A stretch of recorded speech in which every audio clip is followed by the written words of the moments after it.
CM Revanth Reddy మాట్లాడుతున్నారు, live లో చూద్దాం. మా పిల్లలకు మంచి చదువు చెప్పించాలని ఈరోజు తల్లిదండ్రులలో ఒక చైతన్యం వచ్చింది. నేను అడుగుతున్నా ఈరోజు మా ఉపాధ్యాయులను, ఆ చదువు మనం చెప్పలేమా? ప్రైవేట్ స్కూళ్ళకి ఎందుకు పోవాలి వాళ్ళు పేదవాళ్ళని నేను అడుగుతున్నా. మన దగ్గర శక్తి లేదా? మన దగ్గర చిత్తశుద్ధి లేదా? ఈ ప్రభుత్వం మీరు అడిగితే ఇవ్వంది ఏమైనా ఉందా? అందుకే ఈరోజు ఈ వేదిక మీద నుంచి ఉపాధ్యాయులకు అందరికీ నా విజ్ఞప్తి ఒకటే, మనం ప్రతిన బూనుదాం. ప్రైవేట్ స్కూళ్ళ కంటే కార్పొరేట్ కాలేజీల కంటే నాణ్యమైన విద్యను పేదలకు అందిద్దాం. విద్య ఒక్కటే తలరాతను మారుస్తుంది. ఇవాళ పంచడానికి భూములు లేవు. పేదవాడు బాగుపడాలి, పేదవాడు సమాజంలో రాణించాలి అని అంటే విద్య ఒక్కటే ప్రామాణికం. ఇవాళ సిలికాన్ వ్యాలీని మన వాళ్ళు శాసిస్తున్నారంటే ఇంజనీరింగ్ గ్రాడ్యుయేట్స్ మన దగ్గర చదువుకున్నందుకే సిలికాన్ వ్యాలీని మనం ఈరోజు శాసిస్తున్నాం. దానికి కారణం విద్య. అందుకే ప్రపంచ దేశాలలో జరుగుతున్న మార్పులు చేర్పులను అన్నిటిని దృష్టిలో పెట్టుకొని ఈరోజు మనకు మనమే ఇక్కడ చదువుకోవడం కాదు, ఇతర దేశాలలో ప్రతి సంవత్సరం 200 మంది టీచర్లను సింగపూర్, సౌత్ కొరియా లాంటి దేశాలకు మిమ్మల్ని పంపించి అక్కడ విద్యను స్టడీ చేయడానికి మీ టీచర్లను విదేశాలకు పంపడానికి ఈరోజు మా ప్రభుత్వం నిర్ణయం తీసుకున్నది. మన కోసం మనం పోటీ పడడం కాదు, మన పక్కలుండే ఊరును చూసి పోటీ కాదు, ప్రపంచ దేశాలతోనే విద్యలో మనం పోటీ పడాలి. ఈరోజు సింగపూర్ లాంటి, సౌత్ కొరియా లాంటి, జపాన్ లాంటి దేశాలు అభివృద్ధి చెందడానికి కారణం ఏంది? ఇవాళ జర్మన్ అభివృద్ధి చెందడానికి కారణం ఏంది? ఈరోజు చైనా అభివృద్ధి చెందడానికి కారణం ఏంది? అక్కడున్న విద్యార్థులకు నాణ్యమైన విద్యను అందించడమే కాకుండా ఒక పట్టుదలను నేర్పడం వల్ల ఆయా దేశాలు ప్రపంచంలో వేగంగా అభివృద్ధి పదం వైపు నడుస్తున్నాయి. మరి వాటన్నిటిని కూడా మనం వినడమే కాదు, చూడాల్సిన అవసరం ఉంది. అందుకే 1,20,000 మంది టీచర్లు ఈరోజు తెలంగాణ రాష్ట్రంలో ఉన్నారు. ఇందులోకి వెళ్ళి ప్రతి సంవత్సరం ఒక 200 మంది టీచర్లను ఇనీషియల్గా ఇతర దేశాలకు పంపించి అక్కడున్న పరిస్థితులను మీరు స్టడీ చేసి ఒక అవగాహనతోనే వెనక్కి రావాల్సిన అవసరం ఉంది. టీచర్లు అందరికీ కూడా ఈరోజు మర్రి చెన్నారెడ్డి దీంట్లో మనం ఓరియంటేషన్ క్లాసెస్ తీసుకుంటున్నాం టీచర్స్కి. ఎందుకు అనంటే నైపుణ్యం పెంచుకోవాల్సిన అవసరం ఉంది. మనం ఉద్యోగం వచ్చినప్పుడు ఉన్న పరిస్థితులు, మనం రాసిన పోటీ పరీక్షలు ఒకలాంటివి. ఈరోజు ప్రతి సంవత్సరం విద్య మారుతుంది, విధానం మారుతుంది, ఎడ్యుకేషన్ పాలసీస్ మారుతున్నాయి. నేషనల్ ఎడ్యుకేషన్ పాలసీ ఒకలాగా ఉంటే మనకు తెలంగాణకు అసలు ఏ పాలసీ లేకుండా మనం ఉన్నాం. అందుకే మొన్న నేను ఆర్డర్ ఇచ్చిన తెలంగాణ ఎడ్యుకేషన్ పాలసీని ప్రిపేర్ చేయండి అని పెద్దలు కేశవరావు గారిని చైర్పర్సన్గా పెట్టి కడియం శ్రీహరి గారిని, అక్నూర్ మురళి గారిని, మా ఎడ్యుకేషన్ డిపార్ట్మెంట్లో ఉన్న అధికారులను కలిపి తెలంగాణ ఎడ్యుకేషన్ పాలసీ చేయడానికి ఒక కమిటీని అపాయింట్ చేసినాం. తెలంగాణ కూడా ఒక నూతనమైన ఎడ్యుకేషన్ పాలసీ కావాలి. ఆ ఎడ్యుకేషన్ పాలసీ పేద పిల్లల జీవితాలలో వెలుగులు నింపాలి. అందుకే మిత్రులారా, ఈరోజు ఉత్తమ ఉపాధ్యాయులను అభినందించడమే కాకుండా వాళ్ళందరినీ కలవాలి, వాళ్ళతో మాట్లాడడం ద్వారా మీతో ఆలోచనలు పంచుకోవాలి. ఈ రాష్ట్ర ప్రభుత్వానికి నర్సరీ నుంచి 12th క్లాస్ వరకు, 12th తర్వాత ఆ పిల్లలకు విజ్డమ్ వస్తుంది. వాళ్ళు డాక్టర్ కావాలనుకుంటున్నారా, ఇంజనీర్ కావాలనుకుంటున్నారా, ఐఏఎస్ కావాలనుకుంటున్నారా, ఐపీఎస్ కావాలనుకుంటున్నారా. కానీ ఫౌండేషన్ లేకుండా మీరు అంతస్తులు కడతామంటే అది ఉపయోగం లేదు. Foundation is very important than anything. ఆ ఫౌండేషన్ అనేది వేయగలిగింది ఇక్కడున్న ఈ టీచర్లు, ఈ ఉపాధ్యాయులే. మీరు నేను కలిస్తే ఆ ఫౌండేషన్ ఈ దేశానికి ఆదర్శంగా నిలబెడతాం. చివరిగా ఒక్క మాట చెప్పదలుచుకున్నా. కేజ్రీవాల్ ఢిల్లీలో 2వసారి 3వసారి ఎందుకు ముఖ్యమంత్రి అయ్యిండు? మొదటిసారి ఒక పరిస్థితిలో అయ్యిండు, 2వసారి 3వసారి వారు ముఖ్యమంత్రి కావడానికి ప్రధానమైన కారణం ఆయన విద్యలో తీసుకొచ్చిన సమూలమైన మార్పులు. ఆ మార్పుని పేదలకు విద్యను అందించిన టీచర్లు కాబట్టే వారు 2వసారి 3వసారి ముఖ్యమంత్రి అయినారు. నాకు కూడా కొంచెం స్వార్థం ఉంది, మీరు మంచిగా పనిచేస్తే 2వసారో 3వసారో కావడానికి ఉంటుంది. నేనేం దాచిపెట్టదలుచుకోలే, నేను కష్టపడతా, నేను కూడా మీతో పాటు పనిచేస్తా.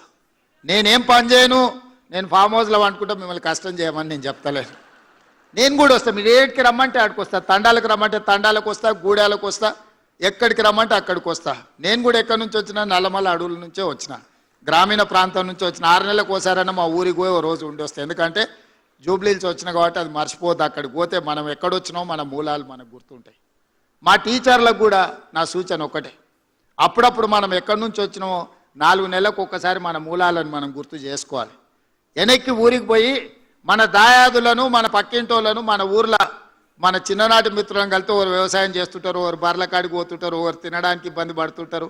వాళ్ళకంటే ఎంత మెరుగైన జీవితం మనకు ఉందో ఒకసారి వస్తే మనం నిజంగా ఏం చేయాలనో మనకు ఒక అవగాహన వస్తుంది. అందుకే ఇక్కడికి వచ్చిన విద్యార్థులకు నేను సూచన చేయదలుచుకున్నా. పాఠశాల విద్యనే కాదు, ఈరోజు ప్రతి సంవత్సరం ఇంజనీరింగ్ గ్రాడ్యుయేట్స్ తెలంగాణ రాష్ట్రంలో 1,10,000 మంది పాస్ అవుతున్నారు. కానీ ఎంతమందికి ఉద్యోగాలు వస్తున్నాయి? మరి ఇంజనీరింగ్ సర్టిఫికేట్ అయితే తెచ్చుకుంటున్నాం, కానీ ఉద్యోగం రాక తల్లిదండ్రులు మా కొడుకు ఇంజనీర్ అంటారు. వీడిడ సర్టిఫికేట్ తెచ్చుకుంటాడు, కానీ బయటకు వస్తే వాని చదువుకు ఆ సర్టిఫికేట్కి సంబంధం లేకుండా పోతుంది. అందుకే ఈరోజు young India integrated residential schools పెట్టినాం. ప్రతి నియోజకవర్గానికి ఒకటి ఇచ్చినాం. 25 ఎకరాలలో 200 కోట్ల రూపాయలతోటి 100 స్కూళ్ళు 20,000 కోట్ల రూపాయలతో ఇవాళ young India integrated residential schools world's best model కింద ఈరోజు మనం కట్టాలనుకున్నాం. శాంక్షన్స్ ఇచ్చినాం, పనులు జరుగుతున్నాయి. నాణ్యమైన వసతులతో పాటు నాణ్యమైన విద్యను అందించడానికి ఈరోజు తీసుకొచ్చినాం. అదేవిధంగా యంగ్ ఇండియా స్కిల్స్ యూనివర్సిటీ పెట్టుకున్నాం. దేశంలో ఎక్కడా లేదు స్కిల్స్ యూనివర్సిటీ. డిప్లొమా కోర్సులు, సర్టిఫికెట్ కోర్సులు ఉన్నాయి, కానీ భవిష్యత్తు చదువుకోవాలంటే డిగ్రీ సర్టిఫికెట్ ఉంటే వాళ్ళు పీజీలు చదువుకోవచ్చు.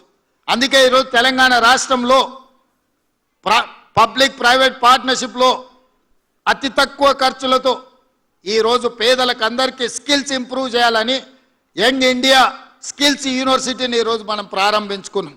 బోర్డులో ఆనంద్ మహేంద్ర అండ్ మహేంద్ర గ్రూప్, మనకు మహేంద్ర వెహికల్స్ కనిపిస్తాయి కదా, ఆ కంపెనీ చైర్మన్ ఈరోజు మన యూనివర్సిటీ చైర్మన్. సో ఆ విధంగా రెడ్డి ల్యాబ్స్ వాళ్ళు, అపోలో హాస్పిటల్ వాళ్ళు, పెద్ద పెద్ద కార్పొరేట్ కంపెనీలు నడిపే వాళ్ళను ఆ యూనివర్సిటీ బోర్డులో డైరెక్టర్స్గా పెట్టినాం. సిలబస్ వాళ్ళే డిసైడ్ చేస్తారు, పిల్లల్ని వాళ్ళే సెలెక్ట్ చేసుకుంటారు, వాళ్ళే వాళ్ళకి చదువు చెప్తారు, వాళ్ళనే వాళ్ళ కంపెనీలలో ఉద్యోగాలలో తీసుకుంటారు. అన్ని రకాలుగా వాళ్ళు బాధ్యత తీసుకునే అవకాశం ఇచ్చినాం. అదేవిధంగా ఐటీఐలు 1956లో మొట్టమొదటి ఐటీఐలు ప్రారంభించారు.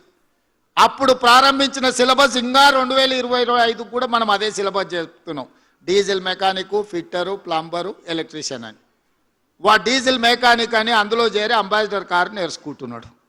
బయటకు వస్తే అంబాసిడర్ కారు లేదు రిపేర్ చేయడానికి, బెంచ్ కారు BMW వచ్చింది. అంబాసిడర్ కారు రిపేర్ చేయాలంటే ఫామ్ హౌస్కి వస్తే తప్ప ఇంకేడా అంబాసిడర్ కారు దొరకలేదు. ఏం చేసుకోవాలి ఆ చదివి మీరు చెప్పుండ్రి. ప్లంబర్, ఎలక్ట్రీషియన్ వాళ్ళు నేర్చుకుంటున్న చదివేంది, వాళ్ళు బయటకు వస్తే ఉన్న అవకాశాలు ఏంది. అందుకే ఈరోజు 65 ఐటీఐలు ఉన్నాయి తెలంగాణ రాష్ట్రంలో. వాటిని చూసిన తర్వాత నేను టాటా కంపెనీతో మాట్లాడినా, టాటా చైర్మన్తో మాట్లాడి ఒక అవగాహనకు వచ్చిన. ఈ ఐటీఐలు కాలగర్భంలో కలిసిపోతున్నాయి. 40-50 ఏళ్ల కింద మాకు అవసరమైన సాంకేతిక నైపుణ్యాన్ని నేర్పించడానికి సిలబస్ ఇన్స్ట్రక్టర్స్ను సెలెక్ట్ చేసుకున్నారు. ఇది కుదరదు, దీన్ని మార్చాలని టాటా కంపెనీతో మాట్లాడుకొని 2,400 కోట్ల రూపాయలు ఈరోజు టాటా కంపెనీ దాన్ని అప్గ్రేడ్ చేయడానికి పెట్టారు. ఇవాళ ఐటీఐలను అడ్వాన్స్డ్ టెక్నాలజీ సెంటర్స్గా ఏటీసీలు. ఈరోజు అసలు అక్కడ ఉన్న సాంకేతిక నైపుణ్యం, అక్కడ పెట్టిన ఎక్విప్మెంట్ చూస్తే నాకే కళ్ళు చెదిరిపోయేటంత లేటెస్ట్ టెక్నాలజీని పెట్టిండ్రు. ట్రైనింగ్ పెట్టిండ్రు. ఇన్స్ట్రక్టర్స్ని వాళ్ళే ట్రైనింగ్ ఇస్తారు. 10 సంవత్సరాలు టాటా కంపెనీనే ఈ 100 ఏటీసీలను ప్రతి కాన్స్టిట్యున్సీకి ఒక ఏటీసీ పెట్టండి, ప్రతి సంవత్సరం ఒక 2,000 మంది విద్యార్థులను తీసుకొని వాళ్ళకి ట్రైనింగ్ ఇవ్వండి. ఈరోజు సాంకేతిక నైపుణ్యం ఉంటే ఉద్యోగ ఉపాధి అవకాశాలు మెరుగుగా ఉన్నాయని చెప్పి ఈరోజు టాటా కంపెనీని ఒక జాయింట్ వెంచర్ కింద తెలంగాణ రాష్ట్ర ప్రభుత్వం ఏటీసీలను ప్రారంభించింది. ఒలింపిక్ గేమ్స్ మీరు అందరు చూసారు. 140 కోట్ల జనాభా ఉంది, ఒక గోల్డ్ మెడల్ రాలే. మా పిల్లలు బాగా వినాలి, మా స్కూల్ స్టూడెంట్స్. ప్రపంచంలోనే అత్యధిక జనాభా ఉన్న దేశంగా గుర్తింపు పొందిన భారతదేశం 18 ఏళ్ల నుంచి 35 ఏళ్ల మధ్యలో 60% జనాభా ఉన్న భారతదేశం ఒలింపిక్స్లో ఒక గోల్డ్ మెడల్ తీసుకురాలి. ఇది మనందరికి అవమానం కాదా? దేశానికి అవమానం అయితే మనకు కూడా అవమానం అయినట్టే కదా. సౌత్ కొరియా పోయినా నేను, చిన్న దేశం, ఒక సౌత్ కొరియన్ స్పోర్ట్స్ యూనివర్సిటీకి పోయినా, 30 ఎకరాల ఉంది. మన ఉస్మానియా యూనివర్సిటీ 1600 ఎకరాలు ఉంది అనుకుంటా. మరి ప్రొఫెసర్ కాసిం గారు చెప్పాలి, 1600 ఎకరాలు ఉంది. 1600 ఎకరాలు ఉన్న Osmania university, south Korean sports university 30 ఎకరాలు ఉంది. ఆ దేశానికి 32 గోల్డ్ మెడల్స్ వస్తే 16 మెడల్స్ ఆ ఒక్క యూనివర్సిటీ తీసుకొచ్చింది. ఒక అమ్మాయి నాకు తీసుకొచ్చి పరిచయం చేసి ఏదో అమ్మాయి నాకు బొకే ఇస్తుందేమో అనుకున్నా. బొకే ఇచ్చిన తర్వాత ఆ అమ్మాయికి నేను శాలువ కప్పాల్సి వచ్చింది. ఆ అమ్మాయి ఆర్చరీలో ఒలింపిక్స్లో 3 గోల్డ్ మెడల్స్ సాధించింది.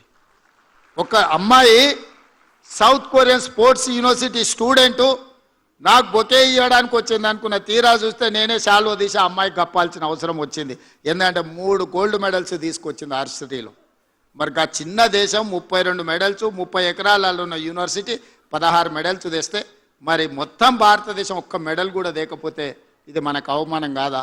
అందుకే ఆలోచన చేసి దేశ ప్రతిష్ట పెరగాలి అంటే తెలంగాణలో స్పోర్ట్స్ యూనివర్సిటీ ఉండాలి, స్పోర్ట్స్ అకాడమీ ఉండాలి అని young India sports university and young India sports అకాడమీని పెట్టి దేశంలోనే ఒక గొప్ప యూనివర్సిటీగా తీర్చిదిద్దడానికి ఇవాళ నిర్ణయం తీసుకున్నాము.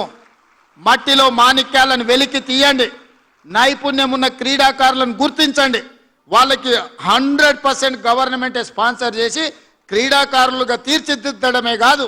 ఈరోజు నిఖత్ జరీన్ బాక్సింగ్లో ఛాంపియన్ తెస్తే గ్రూప్ 1 ఆఫీసర్ పోస్ట్ ఇచ్చిన, సిరాజ్ క్రికెట్లో రాణిస్తే, సిరాజ్ చదువుకున్నది ఇంటర్మీడియట్ ఫెయిల్, కానీ అన్ని రూల్స్ని ఎగ్జామ్షన్ ఇచ్చి గ్రూప్ 1 జాబ్ ఇవ్వాల డిఎస్పీ చేసిన సిరాజ్ ఈరోజు డిఎస్పీ సిరాజ్ అయిండు స్పోర్ట్స్లో రాణించినందుకు. నిఖత్ జరీన్ ఇవాళ డిఎస్పీ నిఖత్ జరీన్ అయింది. దీప్తి జువాంజీ అని వరంగల్ అమ్మాయి పారా ఒలింపిక్స్లో మెడల్ సాధిస్తే గ్రూప్ 2 జాబ్ ఎక్సైజ్ డిపార్ట్మెంట్లో గ్రూప్ 2 జాబ్ ఇవ్వడమే కాకుండా ₹1 కోటి నగదిచ్చి వరంగల్లో ఇంటి ప్లాట్ ఇచ్చిన. నిఖత్ జరీన్కి ఇంటి ప్లాట్ ఇచ్చిన, ₹3 కోట్ల ఇచ్చిన. ఇవన్నీ ఎందుకు చెప్తున్నా అంటే ఇక్కడ ఉన్న ఉపాధ్యాయులందరికీ నా సూచన ఒక్కటే, గ్రామీణ ప్రాంతాలలో ఉన్న క్రీడల్లో ఆసక్తి ఉన్న పిల్లల్ని గుర్తించండి, దాంట్లో ప్రోత్సహించండి. ప్రత్యేకంగా ఈరోజు మనం ఎస్టాబ్లిష్మెంట్ చేస్తున్న కేజీబీవీలలో ఇతర ప్రాంతాలలో పిల్లలందరినీ ఒక ఇంటిగ్రేట్ చేసి స్పోర్ట్స్లో వాళ్ళని రాణించే విధంగా ఎంకరేజ్ చేయాలని. చదివితేనే ఉద్యోగం కాదు, చదివితేనే భవిష్యత్తు కాదు, క్రీడల్లో రాణిస్తే కూడా భవిష్యత్తు ఉంటుందని పిల్లలకు బోధించండి. గుర్తించండి పిల్లలో ఉన్న నైపుణ్యాన్ని, పిల్లల్ని నిశితంగా మీరు గమనించండి. ఆ పిల్లలకి ఏం కావాలనో మనం ఇద్దాం. మీరు ఏం అడిగితే అది చేయడానికి నేను సిద్ధంగా ఉన్నా. మీ సమస్యల్ని పరిష్కరించడమే కాదు, ఈ తెలంగాణ సమాజాన్ని నిర్మించాలి అని అంటే పిల్లలని బాగు చేయాలి. ఇవాళ నేను గంజాయి కేసులు ఇవి పట్టుకుంటుంటే చెప్పడానికి నాకే బాధగా ఉంది. గంజాయి పెడ్లింగ్ చేసేటోళ్ళు మన ఇంజనీరింగ్ చదువుకుంటున్న స్టూడెంట్స్, రెగ్యులర్ గంజాయి అమ్మేటోళ్ళు కాదు. వాళ్ళు ఇక్కడికి వచ్చిన తర్వాత ఏం చేయాలో తెలియక కొంతమంది పిల్లలు తప్పుదోవ పడుతున్నారు, డ్రగ్స్ బారిన పడుతున్నారు. చిన్న చిన్న పట్టణాలకు కూడా చేరుకున్నది. ఒకప్పుడు పెద్ద పెద్ద యూనివర్సిటీల్లో ఎక్కడో ఉండేది, బాగా డబ్బులు ఉన్న వాళ్ళకు ఇట్లాంటి అలవాట్లు జబ్బులు ఉంటాయని విన్నా. కానీ ఇప్పుడు అట్లా లేదు, తాలూకా లెవెల్ కూడా పాకిపోయింది గంజాయి, ఈ డ్రగ్స్ వ్యసనాలు. గమనించండి, పిల్లల్ని తప్పుదోవ పట్టే వాళ్ళను దారి మళ్ళించాలి, వాళ్ళందరినీ దారిలో పెట్టాల్సిన బాధ్యత కూడా మనకే ఉంది. ఇంతకుముందు ఒకప్పుడు తల్లిదండ్రులకు పిల్లలు 4, 5, 6 మంది ఉండేది, ఉమ్మడి కుటుంబం లాక్కుండేది, ఒక్కొక్క తల్లిదండ్రులకు 5, 6 మంది పిల్లలు. ఇప్పుడు మీకు తెలుసు ఒకరు లేక ఇద్దరికి వచ్చేసినాం. ఆ ఒకరో ఇద్దరో పిల్లలు తప్పుదోవ పడితే ఆ తల్లిదండ్రుల శోకము మనం అర్థం చేసుకోవాల్సిన విషయం. అందుకే తెలంగాణ రాష్ట్రంలో ప్రభుత్వం ఏర్పడ్డ తర్వాత ఈ గంజాయి డ్రగ్స్ పట్ల కఠినంగా వ్యవహరిస్తున్నాం. కొత్త డిపార్ట్మెంట్ని ఏర్పాటు చేసినాం, ఈగల్ ఫోర్స్. ఆకాశంలో గద్ద ఎట్లయితే కోడిపిల్లను చూస్తుందో గంజాయి మొక్క మొలిసిన తెలంగాణలా చూస్తాము, వాళ్ళ సంగతి తేలుస్తామని చెప్పి ఈరోజు ఈగల్ ఫోర్స్ని తీసుకొచ్చినాం. ఇవన్నీ కూడా పిల్లల భవిష్యత్తు కోసమే. ఈరోజు ఇన్ని ఆలోచనలు చేస్తున్నది ఈ పిల్లల కోసమే. ఈరోజు 1,20,000 మంది టీచర్లని ప్రభుత్వం సంవత్సరానికి 40,000 కోట్ల రూపాయలు విద్య మీద ఖర్చు పెడుతుందంటే ఈ పిల్లల భవిష్యత్తు కోసమే. ఈ పిల్లల భవిష్యత్తే రేపటి దేశం యొక్క భవిష్యత్తు, తెలంగాణ పునర్నిర్మాణం యొక్క భవిష్యత్తు. ఆ భవిష్యత్తును మీ అందరి చేతుల్లో పెడుతూ ఈ బాధ్యతతో మన అందరం వ్యవహరిద్దాం. మీరు నేను కలిసి తెలంగాణను పునర్నిర్మిద్దాం. ఈ తెలంగాణ ఒక అద్భుతమైన తెలంగాణగా, ఒక క్రీడలకు వేదిక తెలంగాణగా, ఒక సాంకేతిక నైపుణ్యం ఉన్న తెలంగాణగా తీర్చిదిద్దుకుందాం. మీరందరూ సహకరించాలి, మనందరం కలిసి నడవాలి అని విజ్ఞప్తి చేస్తూ మీ అందరి దగ్గర సెలవు తీసుకుంటున్నా. ధన్యవాదాలు మిత్రులారా.